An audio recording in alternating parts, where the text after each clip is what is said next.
আল্লাহর পয়গম্বর বলে, তোমরা অন্যায়ভাবে আত্মসাৎ করে, তোমরা অন্যায়ভাবে এইভাবে সম্পদ উপার্জন করার চেষ্টা করো না, চিন্তা করো না। তোমরা হালাল উপার্জন করো, বৈধ পন্থায় আয় উপার্জনের চেষ্টা করো। বলেন ইনশাআল্লাহ। অন্যায়ভাবে যারা এইভাবে জমিনের ভিতরে কোনো ফাসাদ উদ্দিমা করে নাই, জমিনের ভিতরে বিশৃঙ্খলা করে নাই, এমন একজন নিরপরাধ ব্যক্তিকে যারা হত্যা করে, আও ফাসাদিন ফিল আরদি ফাকান্নামা কাতালান নাস জামিআ, সে যেন একজন মানুষকে হত্যা করলো না, সে যেন একজনকে মাইরা সারা পৃথিবীর মানুষকে হত্যার গুনাহ নিয়ে গেল। বলেন নাউজুবিল্লাহ। ফাকান্নামা কাতালান নাস জামিআ, সে যেন সারা পৃথিবীর মানুষকে হত্যা করলো, একজনকে হত্যা করলো না, সে যেন সারা পৃথিবীর মানুষকেই হত্যা করলো। বলেন নাউজুবিল্লাহ। ওয়া মান আহইয়াহা ফাকান্নামা আহইয়ান নাস জামিআ, আর যে ব্যক্তি একজন নিরপরাধ মানুষের জীবনকে বাঁচালো, একজন মানুষের, একজন মুমিনের জীবনকে রক্ষা করলো, আল্লাহ পাক রব্বুল আলামিন বলতেছে সে যেন সারা পৃথিবীর মানুষকে রক্ষা করলো। বলেন সুবহানাল্লাহ। ওয়াসিকাল্লাযীনা কাফারু ইলা জাহান্নামা যুমারা হাত্তা ইযা জাউহা ফুতিহাত আবওয়াবুহা وقال لهم خزنتها ألم يأتكم رسل منكم يتلون عليكم آيات ربكم وينذرونكم لقاء يومكم هذا। অপরাধীরা যখন জাহান্নামের ধারে গিয়ে পৌঁছবে, আল্লাহ পাক বলতেছে ওয়াসিকাল্লাযীনা কাফারু, যারা এইভাবে করে সীমা লঙ্ঘন করবে, যারা অন্যায় অপরাধ করবে, তারা যখন ওই জাহান্নামের দরজার এবং গেটের সামনে যখন গিয়ে দাঁড়াবে, জাহান্নামের দ্বাররক্ষী ফেরেশতারা ডেকে বলবে, ওহে আব্দুল্লাহ, ওহে আব্দুর রহমান, ওহে রবি শঙ্কর, ওহে শ্রী শ্রী মোহন, তোমরা কেন এখানে আসছো? তোমরা কেন জাহান্নামের গেটের কাছে আসছো? এখানে কোনো ভালো জিনিস পাওয়া যায় না, এখানে কোনো ভালো মানুষ আসে না, তোমরা কেন এখানে আসছো? তোমরা কি জানো না এই জাহান্নামের ভয়াবহ কথা সম্পর্কে? তখন তারা বলবে, হ্যাঁ, আমাদের জন্য বড় আফসোস। তাদেরকে ডেকে বলা হবে, তোমাদের কাছে কোনো বার্তাবাহক, কোন সতর্ককারী তোমাদের কাছে কি এই মেসেজ দেয় নাই? এখানকার ভয়াবহ আযাব সম্পর্কে সতর্ক করে নাই? তখন বলবে, হ্যাঁ করা হয়েছিল, কিন্তু আমরা বিশ্বাস করি নাই। বলেন নাউজুবিল্লাহ। তখন তাদেরকে বলা হবে, তাহলে আর কি করা যায় তোমাদের জন্য? কিলা দখুলু আবওয়াবা জাহান্নামা খালিদিনা ফিহা ফাবিসা মাতওয়াল মুতাকাব্বিরিন। অতএব তোমরা যেহেতু বুঝে শুনে সীমা লঙ্ঘন করেছ, তোমাদের জন্য যথোপযুক্ত বাসস্থান হিসেবে তোমরা এখানে প্রবেশ করো এবং তোমরা অনন্ত অসীমকালের জন্য এখানের আযাব ভোগ করো। বলেন নাউজুবিল্লাহ। সেদিন তাদের ভয়াবহ অবস্থা হয়ে যাবে। সম্মানিত উপস্থিতি, অতএব মানুষের প্রতি কোনো প্রকারের জুলুম করব না। আল্লাহ আমল করার তৌফিক দেন। সকলে বলুন আমিন। সম্মানিত উপস্থিতি, আজকে আমাদের সমাজে হত্যার প্রবণতা বেড়ে গেছে। কি বলেন, ঠিক কি ঠিক না? মানুষ মানুষকে হত্যা করে ঠুনকো অজুহাতে। ছোট্টবেলা শুনেছিলাম মেঘনার ওপারে এইভাবে কুরবানির ঈদকে সামনে ছোট্ট বাচ্চারা যখন ঈদগাহের আগে যখন মেলা বসে, ওই মেলা থেকে তারা এইভাবে বেলুন কিনতেছে, বাঁশি কিনতেছে, আছে না নাই? এইগুলা কিনে কিনে যখন খেলা করতেছে, তারা এইভাবে একজন যখন বেলুন ফোটাইছে, একজনের বেলুনটাকে আরেকজন গিয়ে ফুটিয়ে দিছে, তখন সেটাকে কেন্দ্র করে ঝগড়া শুরু হয়ে গেছে, বাচ্চাদের মধ্যে হাতাহাতি। কিছুক্ষণ পরে বাচ্চার বাবারা আইসা লাগছে, তারপরে তাদের গোত্রগুলা, তাদের বংশগুলা, গ্রামগুলা লেগে গেছে। এখন ইমাম সাহেব এইভাবে ঈদের সালাত পড়াবেন, আর কোনো মানুষ খুঁজে পায় না। এইভাবে করে সারাদিন ঝগড়া হলো। সন্ধ্যা গনায়া নামতেছে, তখন লোকেরা মাইক দিয়া অ্যালাউন্স করলো, মসজিদের মাইক দিয়া, ঠিক আছে কুরবানির ঈদ যেহেতু আমাদের, আমরা নামাজটাও পড়তে পারলাম না, আমরা কুরবানিও করতে পারলাম না, আমাদের কুরবানির পশুগুলা বান্দা আছে, যদি আমরা লাগতে চাই পরবর্তীতে ডেট দেব, কিন্তু আজকের মতো এই যুদ্ধ এখানে শেষ করব। এর পরবর্তীতে ডেট দিয়া আমাদের এলাকায় যুদ্ধ আছে না নাই? কথা বলেন। বললাম যুদ্ধ, টেটা যুদ্ধ, ডেট দিয়া, তারিখ দিয়া, সময় নির্ধারণ করে আছে না নাই? আল্লাহ হেফাজত করুন, বলুন আমিন। আল্লাহ পাক রব্বুল আলামিন কোরআনুল কারীম, আল্লাহ পাক রব্বুল আলামিন সূরাতুন নিসা 93 নং আয়াতের ভিতরে বলেন, শোনো আমার বান্দারা, وَمَن يَقْتُلْ مُؤْمِنًا مُتَعَمِّدًا فَجَزَاؤُهُ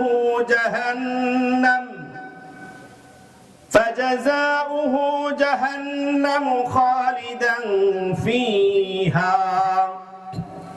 এই পৃথিবীতে অন্যায় ভাবে যারা জেনে বুঝে মানুষকে, একজন মানুষকে হত্যা করবে, অন্যায় ভাবে জুলুম করে, অন্যায় ভাবে পৃথিবীর একজন মুমিনকে যারা হত্যা করবে, আল্লাহ পাক রব্বুল আলামিন বলতেছে অবশ্যই তাকে জাহান্নামের ভিতরে প্রবেশ করা লাগবে। বলেন নাউজুবিল্লাহ। জাহান্নামের ভিতরে সে প্রবেশ করবে। অগদিবাল্লাহু ওয়া লাআনাহু ওয়া আ'আদ্দা লাহু আযাবান আযীমা।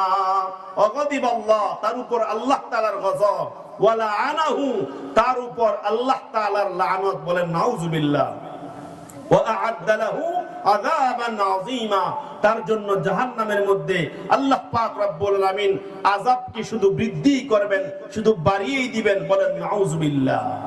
আল্লাহ পাক রব্বুল আলামিন পরবর্তীতে সূরাতুল মাইদার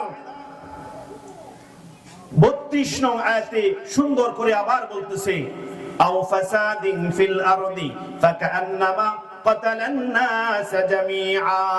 অন্যায় ভাবে যারা এইভাবে জমিনের ভিতরে কোনো ফাসাদ উদ্দিমা করে নাই, জমিনের ভিতরে বিশৃঙ্খলা করে নাই, এমন একজন নিরপরাধ ব্যক্তিকে যারা হত্যা করে, আও ফাসাদিন ফিল আরদি ফাকান্নামা কাতালান নাস জামিআ, সে যেন একজন মানুষকে হত্যা করলো না, সে যেন একজনকে মাইরা সারা পৃথিবীর মানুষকে হত্যার গুনাহ নিয়ে গেল। বলেন নাউজুবিল্লাহ। ফাকান্নামা কাতালান নাস জামিআ, সে যেন সারা পৃথিবীর মানুষকে হত্যা করলো, একজনকে হত্যা করলো না, সে যেন সারা পৃথিবীর মানুষকেই হত্যা করলো। বলেন নাউজুবিল্লাহ। ওয়া মান আহইয়াহা ফাকান্নামা আহইয়ান নাস জামিআ, আর যে ব্যক্তি একজন নিরপরাধ মানুষের জীবনকে বাঁচালো, একজন মানুষের, একজন মুমিনের জীবনকে রক্ষা করলো, আল্লাহ পাক রব্বুল আলামিন বলতেছে সে যেন সারা পৃথিবীর মানুষকে রক্ষা করলো। বলেন সুবহানাল্লাহ।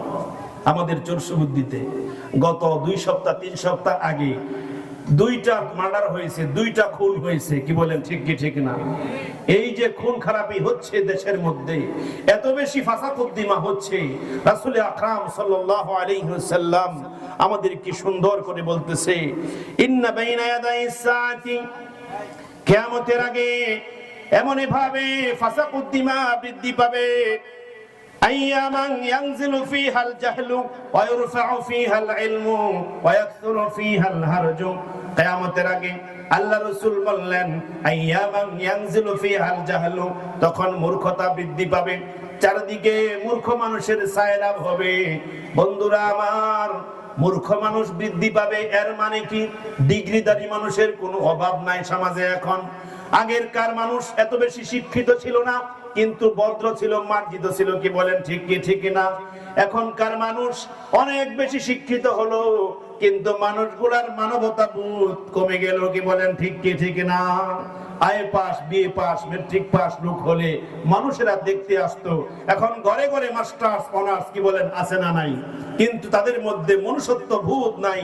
এজন্য আল্লাহ রাসূল বললেন, আইয়ামান ইয়ানজিলু ফিহাল জাহলু, আখিরি জামানায় জাহালাত বৃদ্ধি পাবে। দেখা গেছে আগেরকার প্রধান শিক্ষক, আগেরকার বড় হুজুর, তাদের আমল এবং ইলমের যেই ওজন ছিল, সেই তুলনায় আমাদের আমল এবং ইলম, আমাদের জ্ঞানের ওজন দিলে কিচ্ছু না। কি বলেন ঠিক কি ঠিক না?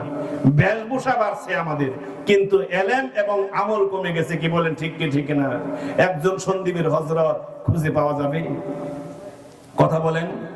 একজন সন্দীপের হযরত, তার আমলের যে ওজন ছিল, একজন সন্দীপের হযরতের আমল এবং ঈমানের যে ওজন ছিল, এখন বড় বড় আমাদের মধ্যে বড় জুব্বা আছে, আমাদের মধ্যে হাজি গামছা আছে, আমাদের মধ্যে পাগড়ি আছে, মেসওয়াক আছে, তসবিহ দানা আছে, কিন্তু আমাদের মধ্যে সেই ইলম সেই আমল নাই। কি বলেন, ঠিক কি ঠিক না? আল্লাহ রাসূল বলতেছে আইয়ামান ইয়ানজিলু ফিহাল জাহলু, তখন জাহালাত বৃদ্ধি পাবে, ওয়া ইরফাউ ফিহাল ইলমু, এবং ইলমকে উঠিয়ে নেওয়া হবে। ইলম নাকি মদিনার ইলম মদিনার দিকে উঠে যাবে, বলেন নাউজুবিল্লাহ। ওয়ায়াকসুরু ফিহাল হারজু, এবং তখন হারাজ এবং মানুষ হত্যা বৃদ্ধি পাবে। ক্বালাল হারজু, আল্লাহ রাসূলকে প্রশ্ন করা হলো, নবীজি আমার হারজ কি?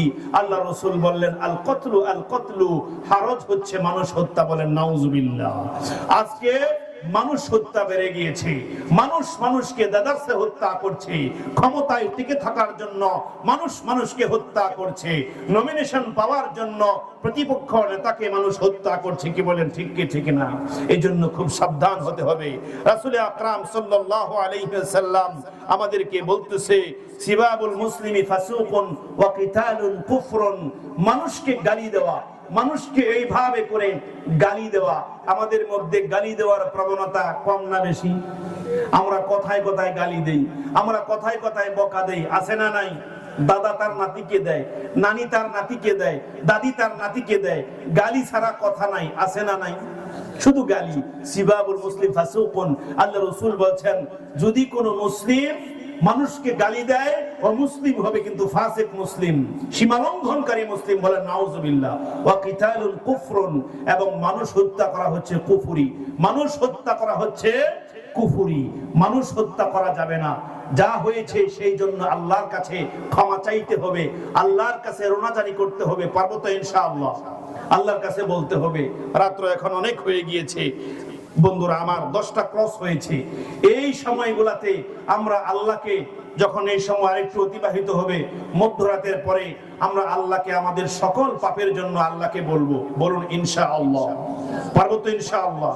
আল্লাহ রাসূল সাল্লাল্লাহু আলাইহি ওয়াসাল্লাম বলতেছে, শোনো, ইন্না নাফসান লান তামুত হাত্তা তাস্তাকমিলা রিজকাহা আলা ফাত্তাকুল্লাহা ওয়াজমিলু ফিত তালাবি ওয়া লা ইয়াহমিলান্নাকুম ইসতিবতাউর রিজকি আন তাতলুবুহু বিমাআসিল্লাহি ফাইন্নাহু লা ইউদরাকু মা ইনদাহু বিতাআতিহি। আল্লাহর পয়গম্বর বলে, তোমরা অন্যায়ভাবে আত্মসাৎ করে, তোমরা অন্যায়ভাবে এইভাবে সম্পদ উপার্জন করার চেষ্টা করো না, চিন্তা করো না, তোমরা হালাল উপার্জন করো, বৈধ পন্থায় আয় উপার্জনের চেষ্টা করো, বলেন ইনশাআল্লাহ। তোমরা রিজিক প্রাপ্তির বিলম্ব যেন তোমাদেরকে অন্যায় এবং অবৈধ পথে সরকার এবং শয়তান তোমাদেরকে পরিচিত না করে। তোমরা যদি এমনটা দেখো, তোমার চাইতে বয়সে কম, তোমার চাইতে জ্ঞান ও মেধায় কম, এই ব্যক্তি তোমার চাইতে এগিয়ে গেছে, এখন তুমি তার মতো করে 2 নম্বরই পথ ধরেছ, এমনটা করবা না। মনে রাখবা, মৃত্যুর আগে তোমার ভাগ্যে যা আছে ওই রিজিক তোমার কাছে পৌঁছবে, বলেন সুবহানাল্লাহ। এজন্য আল্লাহর উপরে, জি, এজন্য আল্লাহর উপরে ভরসা করব তো ইনশাআল্লাহ। আল্লাহর উপর ভরসা করব, কৃত পাপসমূহের উপরে আমরা অনুতপ্ত হব। আমি 2টি হাদিস বলে শেষ করে দিচ্ছি। রাসূল আকরাম সাল্লাল্লাহু আলাইহি ওয়াসাল্লাম বলতেছে, শোনো, এইভাবে রাতের যখন একটা অংশ অতিবাহিত হয়ে যায়, রাতের যখন আরেকটা অংশ যখন অতিবাহিত হয়ে যায়, রাতের যখন একেবারে শেষ অংশটা বাকি থাকে, তখন আল্লাহ রাব্বুল আলামিন দুনিয়ার নিকটত আসমানে চলে আসেন, বলেন সুবহানাল্লাহ।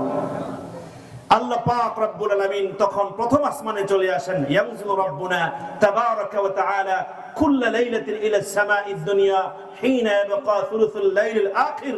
আল্লাহ রাব্বুল আলামিন প্রতি রাতে শেষ তৃতীয়াংশে, একেবারে শেষ অংশটাতে, 2 অংশ যখন চলে যায়, শেষ অংশ যখন বাকি থাকে, আল্লাহ প্রথম আসমানে চলে আসেন, বলেন সুবহানাল্লাহ।